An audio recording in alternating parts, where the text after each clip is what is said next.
You are completely replaceable in every way. So why aren't you choosing to make decisions that put you in the place to live the type of life that you want to live? Figure out what your limiting factor is and that North Star of where you want to be, and let's work backwards. You can do everything. You just can't do everything all at once. Understand what type of opportunity you want to go after and get real focused on it. You only find the good things when you're sure that you're attracting with the right energy.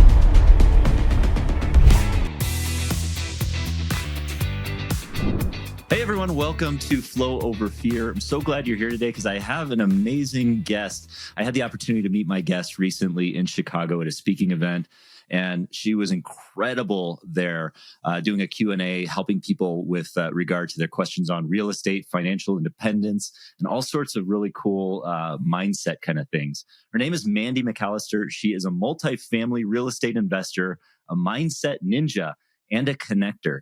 And she spent the bulk of her career in medical device sales, chasing cases and commission checks. But in 2021, Mandy left her W-2 to lean into the financial independence that she built through real estate investing. Mandy is now the CEO of GoBundance Women. And you've heard me talk about GoBundance a lot on here. There's a men's and women's side. We're going to dig into that a bit today. And it is a tribe of healthy, wealthy, and generous women who choose to live epic lives. Her real estate experience includes repositioning underperforming assets to increase cash flow and value. And her portfolio is currently comprised of 373 doors of workforce housing, furnished student housing, and motel repositioning. She is most proud to be a mother of a son who also aspires to be an investor when he grows up. Mandy, thanks so much for being here today. Glad to have you. Oh, hi. I am super excited to be here, Adam. Thank you. No, it's my pleasure. I mean, I really enjoyed listening to you in Chicago because not only it's like just this authentic, natural story that comes from you, but it's so relatable to a lot of us who have worked in the W-2 world and have wanted more for ourselves, gaining financial independence. And now you teach on that. Now that you're the CEO of a group of women that strive to be more. I'd love to start kind of at the beginning. I like to get into people's origin stories. Can you tell us a little bit about, how you grew up, what got you into the world of medical device sales? Mm-hmm. Let's start there and see where we go. Sure. I mean, I'm a farm kid from a town of 800 people in central Illinois. And I never truly felt like I fit in there, but I loved the work. I loved you do something and then something grows, and that idea of raising cattle, raising crops, like being part of something. But I transitioned from there. I wanted to play volleyball in college. I followed a scholarship to a little school in Georgia. And then the day after I finished undergrad there, I moved to the city. I wanted to be in a big city, and I picked Chicago. So I've been in Chicago basically ever since. Couldn't find a job I wanted, so I started taking classes. Ended up with a master's in economics, and Dad is a farmer. Plus master's in economics equals Chicago Board of Trade, Oh, right. So I worked there for a number of years, and it became pretty obvious to me that while I'm good at adding numbers, a computer is better. So I realized that would probably go away in some amount of time. And because I started undergrad as a chemistry major thinking I wanted to go to medical school, I leaned into where the money was. So if not the Board of Trade, then let's look into a sales job in medicine because that's where the money is, right? Yeah, right. Well, that's interesting. And then interesting that you started in chemistry. I ended up starting in chemistry as well and failing a lot of times in chemistry. I still have trauma about that. I'm still I still have nightmares. But ended up becoming the president of a chemical company, ironically, so weirdly. But so you took that from chemistry to economics, background in farming, became and then moved into medical device sales. So how was that experience? Was that a job that you enjoyed? What was that like? I really did love it. Both of my parents were self-employed when I was growing up, so I also saw that chance to build something that you work for yourself. And I always kind of had that in my blood, and it felt safer to work under a brand. To build my life, under the brand of a really big medical device company. But then, I got pretty good at it. And I had all these big, world change, our little world, understand that I'm not anyway, that really changed the ball game for a lot of people. And I actually got a message the other day that something I installed 7 years ago is still helping people get this device in Chicago a lot easier, right? But there's really a cap of your earnings. So if you sell $2 million, you'll get your 200,000, right? Which I'm not about to say that that's not a great living, but then the next year, if you sell $3 million, you get that same $200,000, basically. So you end up chasing your tail. And the whole reason I didn't go through with going to med school, I switched out of chemistry, is because I didn't want to be on call. I ended up ascending that ladder of medical device sales such that I was on call, So the universe has a real sense of humor. And that's when I realized, like, wait, I'm the master of this life. You get one life, right? Where do I want to take it? How do I want to design the things that I'm doing to end up 5-10 years down the road exactly where I want to be? Because I know that I'm unhappy where I'm at chasing my tail. I know that there is more for me out there. And actually, I got really into Tony Robbins. And one of the things that he talks about are the 6 human needs. And everybody has the same 6 human needs, but the one you prioritize is usually the one that dictates on the decisions you make and how you live your life. Is very different if you prize love versus prize feeling important. And I realized in a seminar I went to that I was not working 14-hour days for my family. Like I was telling myself, I was working 14-hour days. So I got to be the one to walk across the stage and get that trophy every year, So that the need to feel important. And that really, I had a guttural response to that. And that kind of changed my efforts in a big way. That's interesting. Yeah. And the 6 human needs, I think they are uncertainty, certainty. Yeah.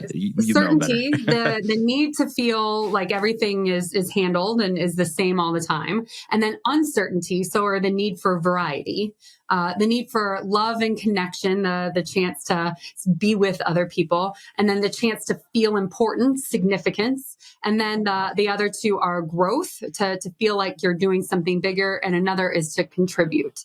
So I realized in this 2017 seminar that I was prizing significance and certainty. And that's why I stayed in a job that felt safe. And that's why I worked 14 hours so that I could walk across that stage all the time and feed that itch of significance. And what I realized is what I wanted to feed me, what I wanted my life to be about was growth. So I, in that moment, just decided that, nope, I am no longer prioritizing feeling important. I'm prioritizing the thing that feels like growth. And that's really what led me to all of the decisions that got me where I'm at now. Yeah, I love UPW. It just breaks your entire world, doesn't it? 100%. I'll tell you everything, Tony Robbins. Whatever your catalyst to, if it's the Flow Over Fear podcast, if that is your catalyst to asking yourself hard questions, awesome, lean into it. Mine happened to be Tony Robbins. I found him in 2017. Yeah. So you found him in 2017. You were working in medical device sales there. You were working 14 hours a day.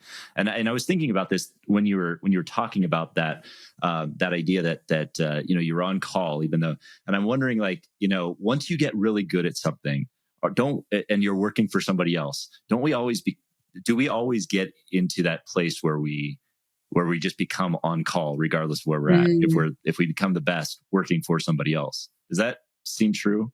I can totally, all I've experienced are the silos of work that I've been a part of, but I could totally see that being true in a lot of other W-2s. It becomes, you think it's harder. You think it's scarier if you don't have a safety net. But you know what? If you are in a W-2 and you die tomorrow, they will have that job posted by next Thursday. You are completely replaceable in every way. So why aren't you choosing to make decisions that put you in the place to live the type of life that you want to live? Yeah, that's so good. And so in 2017, you went to your first Tony Robbins event. You are a medical device salesperson. Had you already been investing at that point? Had you started your journey? What did that look like? Actually in college. So 1999, the late 1900s, Adam. I was talking to a friend whose dad bought the house that she lived in, and she got to rent out the rooms to our friends. And I realized, oh my God, you get to keep that money. That's the best idea I've ever heard. So the seed was planted to that is something I should run at when I was 19, but I didn't do anything about it.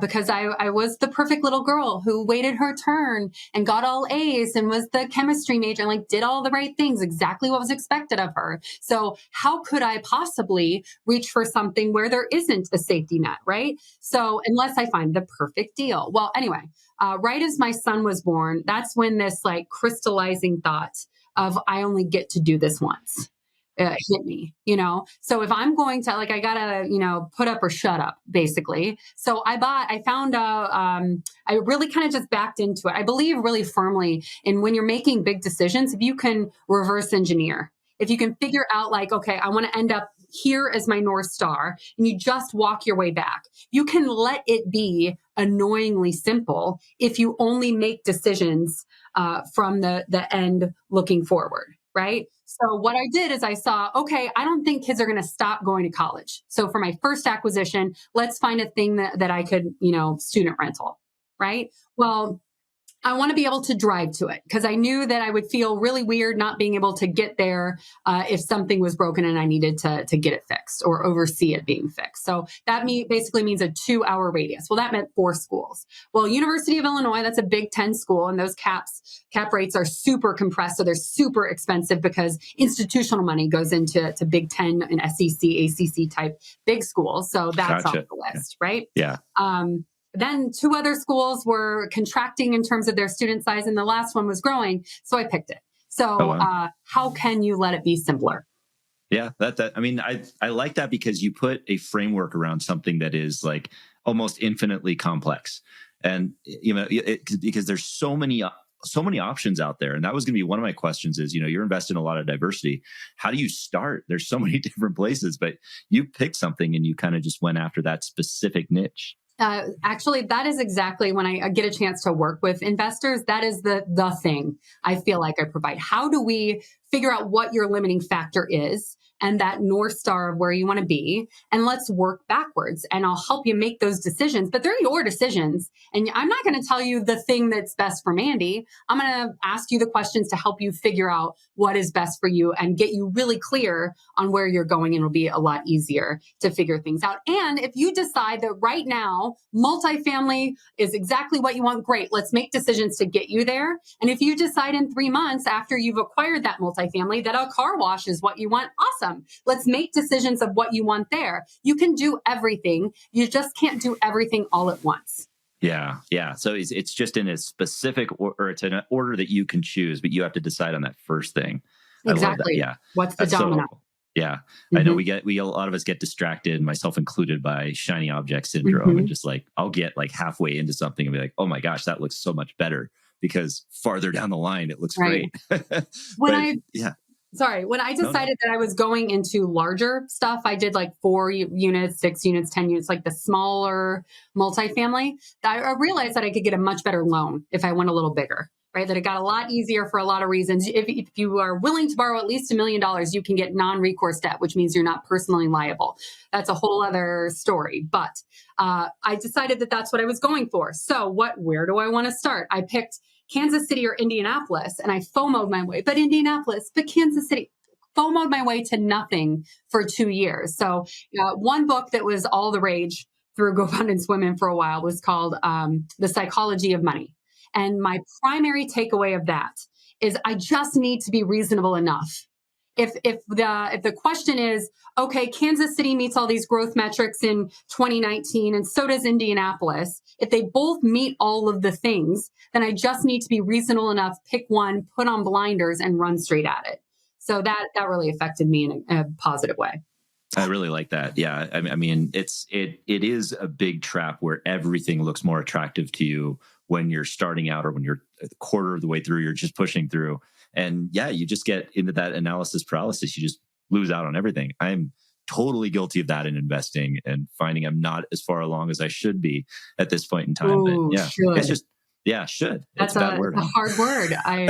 Tony Robbins says that if you should do this, if you should do that, you should be further along. You should all over yourself. Absolutely. There's another dad joke for you. No, I appreciate that because I was going to ask you at the end. I'm trying to ask more of I want to hear dad jokes from my guests. Okay. So yeah. Okay. And being a mother, you should have some mom jokes. And actually, every day I put in my kids' lunch a dad type joke. No So kidding. that he Really? can read it. Yeah, with Oh, like that's little cool. heart mom at the bottom, you know? That's awesome. I really, really love that. In my opinion, I know we're kind of like just totally tangenting here, but my opinion on the dad jokes are just doing that. That's just a really, really great way to connect, not just, with your kids, but whoever you're telling that to. Even if people groan or they say, "Oh, come on, that's terrible," they're still connecting with you. It's so amazing. So when did you buy that first property? Was that you were still working at the time? What year was that Yep. around? So it was either December of 2015 or January of 2016. So right in there, right before my son was born in February of 2016. And not only did I not die, which was my biggest fear from buying a fourplex, I didn't die, but I had $1,000 in cash flow coming in every month from a $120,000 acquisition.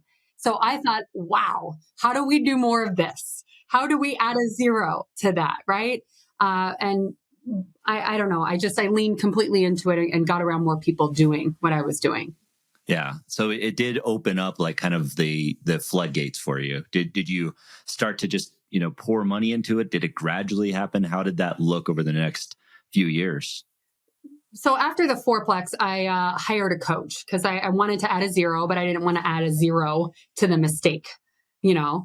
So being around other multifamily investors, when you hear multifamily investing, what you normally get sold is this idea of syndication, which is a process by which you take passive investor money, you pool it together, and then you sell off those shares. Basically, you sell off 70 or 80% of your deal. Well, I didn't love the idea of selling off that much of my hard work because, the math is, Adam, that if you are going to get 5% of a general partnership that keeps 30% of that deal, 5% of 30%, it's 1.8%, right? So if it's 100 units that you're syndicating and what your goal is to, I love this syndicator math. Everybody says, oh no, I've got 1,000 doors. Well, you own 1.8% of 1,000 doors. 1.8% of 100 units is a duplex, right? So what I actually needed was a floor of income to be able to leave my W-2. So how do I create that most quickly? And the 4, 6, 10 type stuff, I realized was going to get me there fastest. So I actually made a financial freedom calculator because I needed to know how much money do I need to leave my W-2. And then, oh my, that is a math problem. A thing I say a lot is whenever there is a problem, the more truth you can put to the problem, the easier it becomes to solve that problem. So what's more truthful than numbers? So at MandyMcAllister.com, you can download that thing. It's actually the exact calculator I used to figure out what I needed. Yeah, well, we'll include that in the show notes because I've looked at, it's a great calculator. I mean, it just tells you all of the different ways. I mean, it shows you this is basic needs. This is like financial independence. This is freedom. I love that you like kind of break it out like that. It's really great. And you left your job in 2021. So it sounds like it took you a few years to get there. And talk about that process about wanting to leave your job. Like, did you want to leave your job in 2015 or were you just creating that interest, trying to create supplemental income?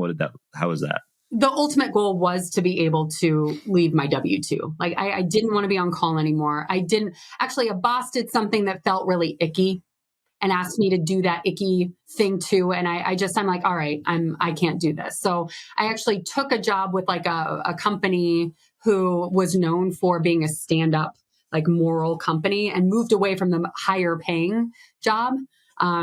However, in wanting to leave my W-2, I hit this, like I figured out what number I need, how much cash flow a month do I need to come up with to be willing to leave my W-2. And actually, this is the universe working for me. I hit that number. And then I got to be the speaker on an online boot camp, like 900 people listening.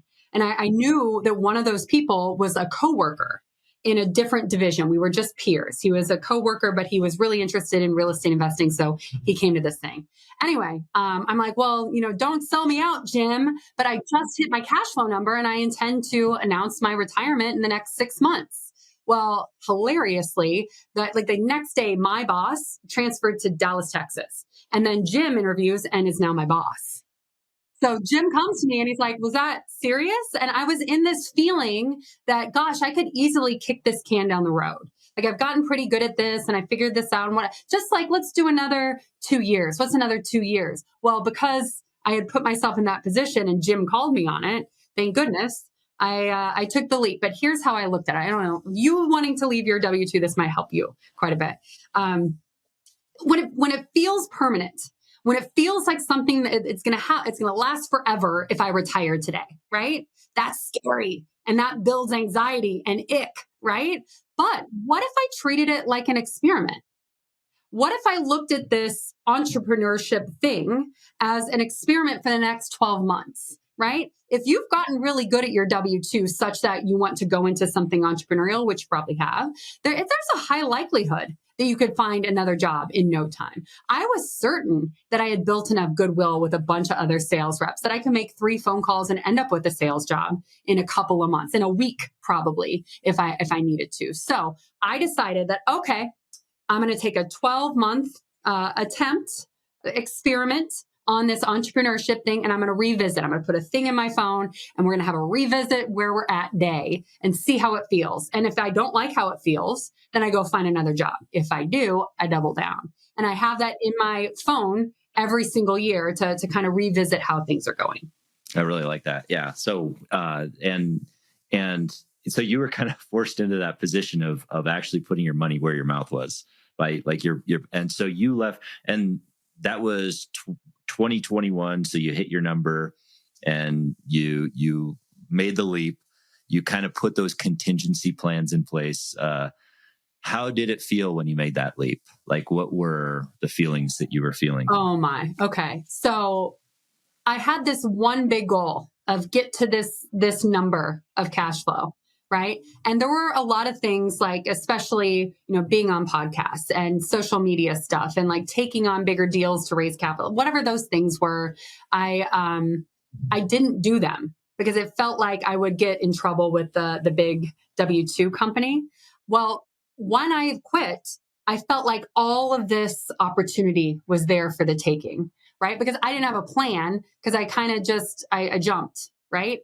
Well, it's like being like starving. It's like having not eaten in a long time and you're starving. And now you've gone to the Chinese food buffet, right? And then you just eat everything, do all the opportunity that you see. And then you're bloated with like lo mein opportunity in MSG, So that's how I felt in the first 6 months. And then I forgot to put a vision in place for what this chasing opportunity as a successfully unemployed person look like, Yeah, right. So what advice would you give then to somebody who is making that leap, in addition to finding that floor of a number that to produce, like psychologically, I mean, dealing with the anxiety of leaving and perhaps just trying to navigate those first few months, what would you have done differently or advise other people to do?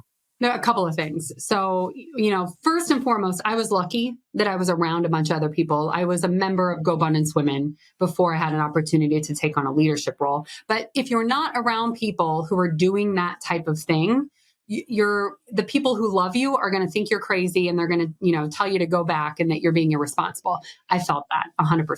Next thing, that's a huge accomplishment. If you're going to leave a W-2 and you've hit these goals and you have enough money to feel secure and like you're able to sleep at night. And if you need an extra savings account to make that happen, do those things. Make sure you feel really secure before you leave, but mark it with something. You've got to celebrate your wins. I think that really high performers, that one thing we do poorly is celebrate our wins. Hey everyone, I interrupt this program to introduce you to a powerful tool that will help you gain clarity on your vision and accelerate your growth and achievement. If you're listening to this show, it is likely that you have an exciting vision for your life. But the problem is that we often get caught up in the day-to-day. We get distracted. We face uncertainty, overwhelm, and self-doubt. And as a result, the gap between where you are and where you want to be seems insurmountable. And that's why I created a framework for how you can turn your vision into strategic, disciplined action that will accelerate your results in the next 90 days. I call it the Vision Reflection Retreat. It is a 2-day solo excursion designed to reignite passion and adventure into your busy life and realign your focus toward your why. This is the very same framework that I use every 90 days to reflect on my own life and my vision and set my goals for the next quarter. And it has been a game changer. And the good news is that I'm giving away this Vision Reflection Retreat guidebook for free when you sign up for my newsletter. Simply go to flowoverfear.com/retreat and download your free guide and enjoy the journey. So I would have like a vacation planned or something that is going to really mark that occasion in a really big way. And then the next thing I'd do is I'd make sure I had a vision. I'd make sure I had a plan for what's next. Do you want to just drink Mai Tais on the beach? If you do, that's great. If you want to go after any type of opportunity, understand what type of opportunity you want to go after and get real focused on it. Because don't try to do all 80 things at once, because you will be bloated with opportunity, right? So pick a thing before you jump. I like that. Yeah, bloated with opportunity. That's so true. We're I mean, there's no shortage. I mean, especially in the internet age. I mean, like where we just have we have so much opportunity out there. Especially the more you achieve, the more you're exposed to, and I think we just have a lot of trouble staying focused in those areas. So I love that advice of just stay focused, stay in a lane, or pick something and go after it with discipline. I want to kind of step back a little bit to before leaving W-2. You had this journey of building that income over time, finding a coach. What would you suggest to people who are just starting that path, who don't have like any supplemental income, but are looking to maybe leave their job? A lot of times we might feel, it's not the best. We don't enjoy our W-2, but it's not the worst thing in the world. So we don't have the full incentive. How would you approach something like that? I feel like the mindset shift, the mindset ninja thing that I did when I was not living my W-2 is it was still a really great living. It was still $200,000-$300,000 a year in some cases that I could take that money to go then feed the goal. It was this engine for cash flow that I would then be able to put those dollars into something that would feed my future. So instead of looking at that job that was drudgery, like it was drudgery, I needed to look at it like it was funding my future. So I think that's first and foremost. And then your approach, how the energy you come off with in that circumstance will be completely different.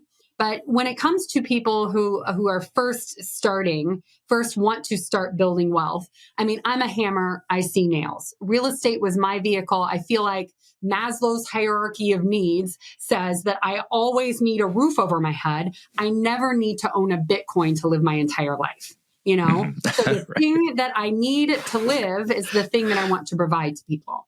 So end of the day, if you don't have the capital to get started in buying a larger multifamily, I mean, it's a running joke with my sweet fiance that whenever we're on vacation, I tell 100 people to buy a fourplex. If you can live in one and house hack, that is the ultimate win. What I did after my divorce, that I couldn't find a fourplex in a school district that I wanted to live in.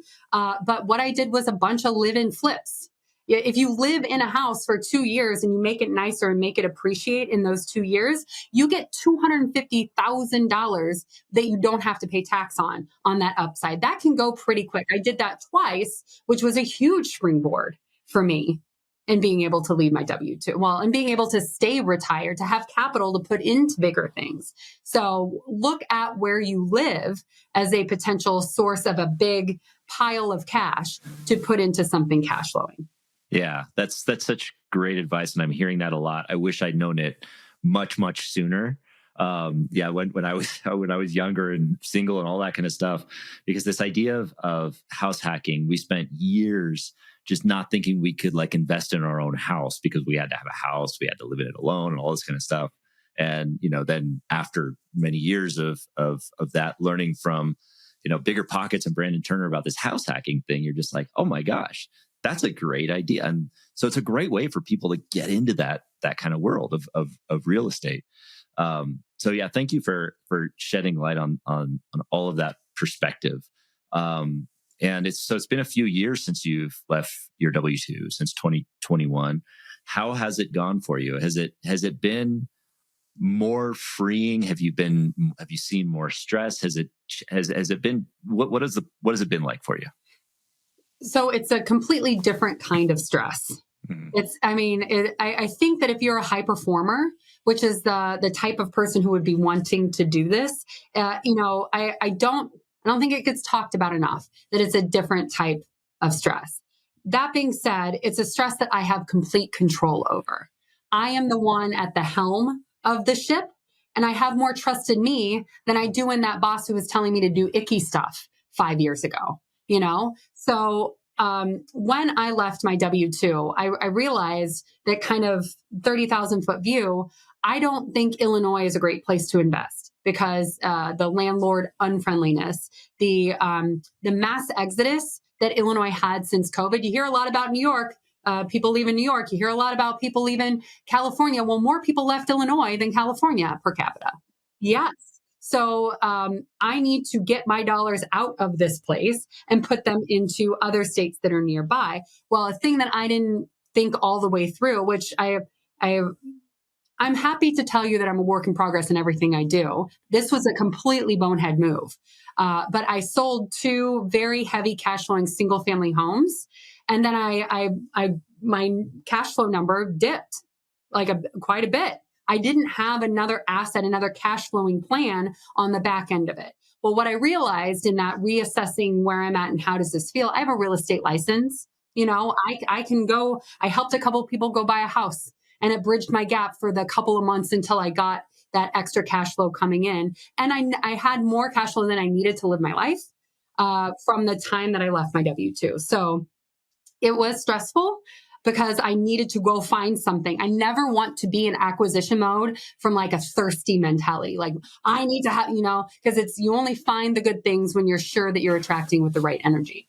Yeah, I like that. And so would you recommend at this point, like is buy and hold kind of a better approach in that instance then, or are you? My whole approach is if you come to acquisition with a feeling of freedom and I'm doing this deal because this deal is amazing and not I'm doing this deal because I have to do this deal. Actually, let me back up.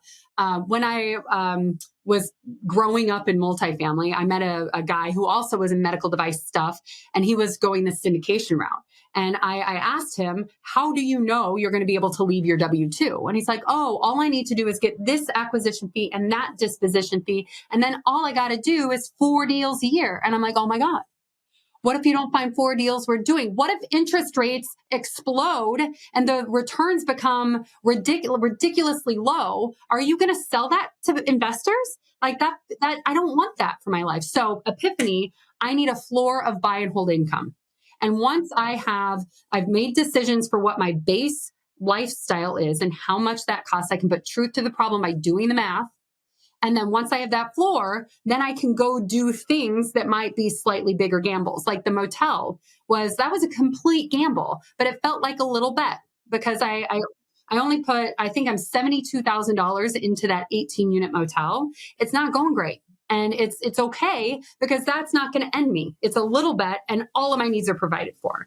Right. So you're looking at like building, building your floor with kind of the buy and hold stuff. That's a great perspective because I mean, you hear a lot of these things like, well, your return on equity should be higher. So if appreciation happens, then you're not going to be able to take, but if you're cash flowing, then you're generating that. I mean, then your needs are being met. Meet your needs first. Yeah. There's no better return than on being able to sleep at night. Gotcha. So I put zero stress on that floor of income stuff. That's just like having a W-2. That's what I do in lieu of having a W-2. Then I build my empire after that. It's like the what got you here won't get you there. So one of the things we do in GoBundance is this call from 7 to 8, the 7-figure net worth guys talking about like how they got to 8 and 9 figures, right? And the primary thing that I've learned is you can kind of white knuckle it to get to a 7-figure net worth. Lots of people do, but what got you here won't get you there. So you've got to be willing to pivot once you've become really good at something. Yeah, that's great. I really like that. Just focus your energy on one thing. Don't get distracted and keep it going. So yeah, let's talk about GoBundance a little bit too, because that's something we're both fondly, acquainted with. Uh, so how did you get connected with GoBundance? So first, I guess describing GoBundance in the first place, can you tell us a little bit about it before we jump into how you got Sure. into it? Well, I think actually the story of how I learned of GoBundance is the perfect description of what it means to me. So I was at a multifamily event and I was talking to someone who said, actually, yes, it's about financial freedom. But it's about so much more than that. It's about how connected are your relationships? What is your health like? Are you giving back in a way that feels really meaningful to you? And I thought, oh my gosh, those are my people. Where do I sign? And at that time, there wasn't yet a women's division. And most of these women who are in the same place, we play in boys' clubs. So to have a safe place where I'm right next to another woman who has ascended this, boys' club ladder, so that I get to take this, I have my act together face off, because with my kids, with my business partners, with my property, everyone that I come in contact with, usually I have my act together face on. And when I'm next to other women who have the same type of stuff that I do, I get to let that down. So that is how I found it. And then when I bought my way out of my W-2, when I hit that number and Jim outed me, so I had to put my money where my mouth is, I had enough space in my life. That bloated with opportunity thing happened. And there was a place for it to be for women by women. And they were there was transition in leadership on the parent company side. So they decided that they wanted it to be for women by women. And then I had the space in my life, so I got to jump at it. It's been really neat to get to make the tweaks that we've been hoping for some time. That's great. I love it. I kind of love the dynamic now. I've been in GoBundance on the men's side since about 2020. And even back then, I didn't know that there was a women's division or a women's group at that time. They kept it completely separate. And but I was really glad to hear that there was, because that was one of the kind of, I felt the same way looking at like the pillars and all of that. I'm like, I align with every single one of those and I want that kind of abundant life. But I also felt a little weird that it was like, well, why is it just men?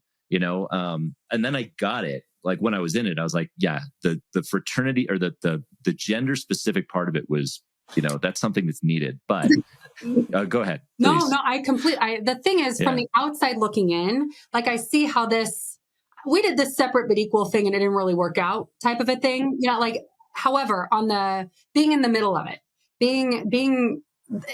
having the chance to have business discussions where business discussions are happening. But the whole of GoBundance is not dedicated to just business. This is not EO. This is not those business related things. This is like, if I'm going to have a discussion about my fear of failing as a mother, that's not something I need to lean into vulnerability completely. And if there's a dude won't have those same feelings as a woman would, So the reason that and frankly, I have enough dudes in my life because of multifamily real estate, because that's all there is really is dudes, So a safe place to be where I get to lean into vulnerability, that I would show up with a business act together face in any type of business realm. It's been really freeing once I embraced it. Yeah. And I 100% agree with you. Like having joined and then kind of got into it, like the power of having a group of men for me to go through like different things, like dealing or having to go through challenges we might have in the family for being a father, for being a husband.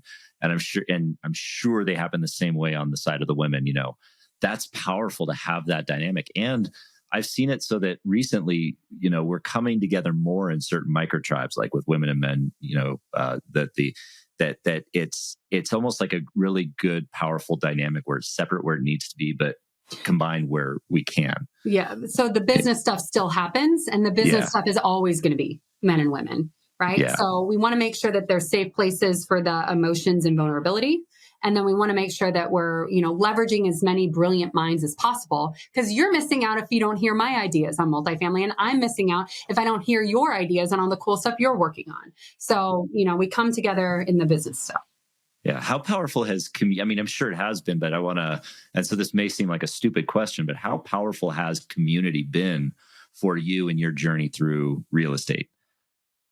The going bigger, the chance to hear, this is going to sound ridiculous, but every new big step I take, and I've talked to a lot of people who've experienced this too. I'm just some farm kid in small town central Illinois who figured out a couple things. Like, that is how I see myself. But when I get next to people who have 9-figure net worths, I feel like, oh my God, we're not that different. Like, yes, I think you're smart, but you are my peer first, Wow, what is possible for my life that I never even opened my brain up to because I limited myself to being this little farm girl, And every single time I ascend some level, I just realize people are people.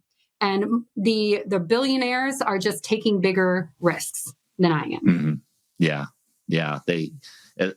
And they're calculated risks. I mean, they're educated. I mean, they're experienced risks. And I think for the beginner in any state, if people are listening to this at this stage, they're like, wow, maybe I'd love to invest in real estate, but looking at where, Mandy's at, she's investing in like all of these different things. It's like, yeah, but she's also 12 steps ahead. Look at where the starting point is. I have screwed up so many things. I had a guy steal $110,000 from me. I've already mentioned deals that went completely sideways on me. Like, I keep screwing up, but one thing that I'll tell you is I become reasonable enough, educated enough, and then I make a small bet. And when that small bet goes well, then I can have a new engine for cash flow. So it's making those decisions like we started out at the beginning, figuring out the big thing that I'm going to work on and walking your way back. But in terms of community, I don't think, I am certain I would not have had the bravery to leave my W-2 without being around other people, specifically other women who had done it. Because I was a single mom. And I heard from more than one loving, caring, protective of my future person that you're being irresponsible. Like, how could you do this? You have a many $100,000 a year job and you're going to leave your W-2 as a single mom. That is irresponsible. However, on the other side of the coin, it happened to be GoBundance where I made these friends. They told me I lost out on so many deals. I didn't realize how many deals I was missing out on staying in my W-2. I didn't realize that my W-2 was actually an anchor holding me back. Those conversations are what gave me the bravery to take that experiment that I've been on for the last 3 years. That's such a great story. And I really, really appreciate you being open and willing to share it, because I think so many people can benefit from that experience and just knowledge that there are people out there that will support you in a decision to pursue that higher level of yourself that maybe other people might not understand yet. And so lean into those communities. That's so good.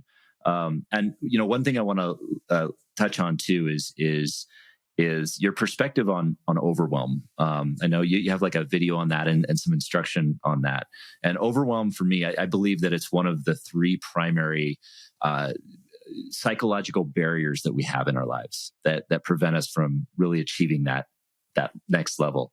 Can you kind of touch a little bit on your philosophy on how to overcome that overwhelm? Because I love it.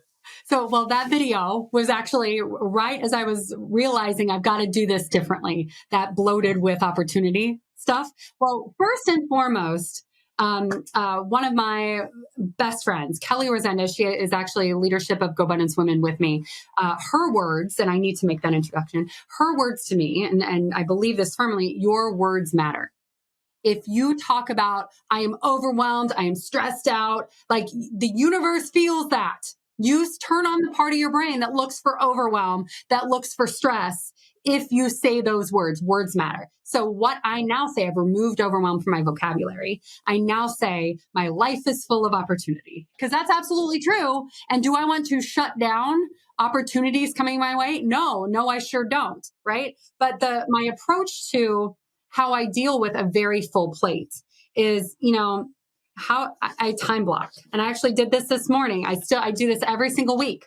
It's literally, I think this is on my website too. MandyMcAllister.com/timing. I'll get you the right link. But basically I just go through and I plan the big things I want to do. What are the big rocks that you want to accomplish this week? What are the 3 big outcomes that I need to make happen this week? And if I only do those 3 things, then the week will feel like a success. And because you can get sucked into a to-do list super easy and get nothing big done, right? So the feeling of accomplishing 2 big things is very different than 100 insignificant things. And once I realized that and focused on the North Star on the big rocks for the week, and then backed up and did those into the day, then I put my kid on the bus at 9. He gets off the bus at 4, and those are my guardrails. I do not work more than that, because where the growth and the love that I prize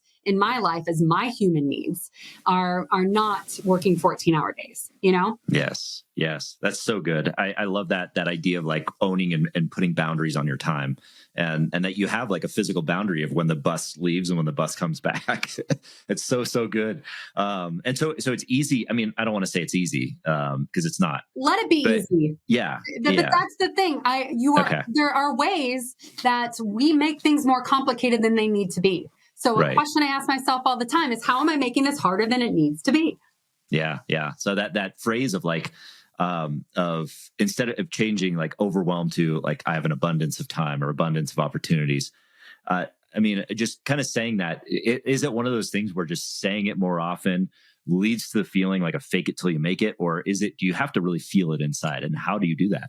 I think that's a chicken and egg thing. The fake it till you make it thing in multifamily, and the push through fear, like that stuff, like that is how I gave a man $110,000 and never saw again, because I pushed through fear, right? But I feel like you need to become the next version of yourself before you can accomplish those things, right? So it's more so stepping into and being that person before those things will appear. So I'm not faking anything. I'm just showing up as the best possible version of her that I visualize that I'm going to be. The mogul that there's a book called the Alter Ego Effect. This one hit me so hard that who do I need to show up as, and how can I make her happen to do the things, to become the things that I want to be? So I think you need to truly own it and embody it rather than fake it.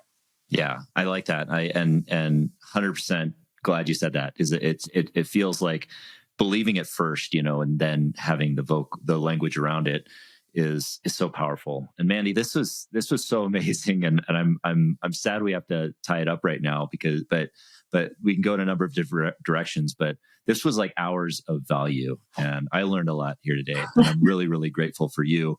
But before I let you go, I have to ask, what was, if you made a lunch for your son today, what was the dad joke that you put in that lunchbox? Well, we're still on Christmas break, but the last one that I did was, I am so good at sleeping, I could do it with my eyes closed. I love it. Thank you for giving me more fodder for that's so good. Yeah. Great way to connect with your kids. I recommend, and I know Mandy will probably agree with this, just do some jokes with your kids. It will connect with them. Mm-hmm. Mandy, where can people find you if they want to get in touch with you? Love it. My best way to get a hold of me is mandymcallister.com. My website has all the stuff I'm up to, including GoBundance Women. That website is GoBundanceWomen.com. GoBundanceWomen.com. Check that out if you are a woman looking to level up your life with other women that are doing the very same. And I can't speak more highly of that group. Mandy is the CEO, and she's doing an amazing, amazing job. I mean, for me on the men's side, it has changed my life. Yeah. Frankly, my wife would agree with that. From my perspective, she told me that earlier today. Look up GoBundance, check it out, and look up MandyMcAllister.com. She's got tons of resources on her page to help you get started on your journey towards financial freedom or take that next step. And thank you so much, Mandy, for being here. This was awesome. I can't wait to connect with you again sometime soon. Thank you for having me, Adam. It was a blast. Thanks. All right, everyone else out there, Have a great day. We'll talk to you soon. Thank you so much for joining me today on Flow Over Fear. If you are liking this show, please do me a favor and hit the subscribe button. That way you'll be first to know when I drop a new episode, including interviews or trainings or dad jokes. That's right, dad jokes. Add a little levity to your life. And if you liked this episode in particular and you think somebody can get something from it, please share it with a friend. And that way we'll spread the message together. Thanks again for joining me today. We'll see you next time.